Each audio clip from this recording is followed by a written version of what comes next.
So as a Muslim, there's a lot of parts of my religion I didn't understand. Like, how does God know everything? How is he like not born, not dead? Like, why are we born? Why do we die? And to be honest, I never really understood it until I thought of the universe in this kind of way. So to me, everything in this universe kind of occupies space and time. So you are occupying space, I'm occupying space, I was born, I will die. I experience time. Now, these are the qualities of everything in basically in this universe.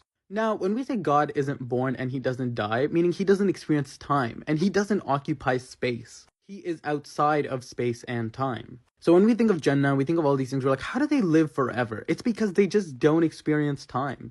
Now, how does God know everything in this universe? Well, truthfully, everything in this universe has kind of already happened. So when we look at free will, we're like, okay, well, if everything's already happened, then how do I have free will? Well, truthfully, you've kind of done everything you will do ever already. Almost like a book. And imagine on this book, you're basically like on page 30 of this 100-page book. Or whatever your age is, like, so think of it like that.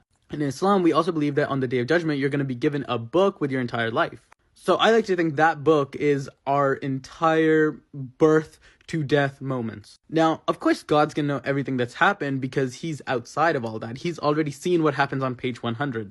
But you're like, okay, but if God knew everything we're going to do, then why even give us a life? Why put us through all this? Truthfully, I think it's because if we were to go and balance out our scales and we think that somehow the books will balance and we'll get justice, it'd be weird if we were given a fate towards one aspect of the universe and we hadn't even lived that life yet to have the consequences. Now, people ask me, why is there evil in the world? Well, evil is an abuse of all your free will. So God has to allow evil, because if there is no evil, then there is no free will. You can't say, I want free will, but I also don't want there to be bad things in the world. God needs to allow that. Now, some people might argue, okay, well, does that mean God's limited by something?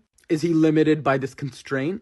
No, but God is pretty rational. There's a lot of people who like to promote this thing that Islam and rationality cannot coexist. And that's, to be honest, those people are the ones promoting dogma, and those are the people I don't like talking to, because they're usually the people who are promoting the most irrational stuff in the world. So wherever you are in your faith, make sure that you have some logical reason for believing what you do, for some argumentation, because when someone attacks you for your faith and you are just purely basing it off of like a feeling, then your faith is not as strong as you might think.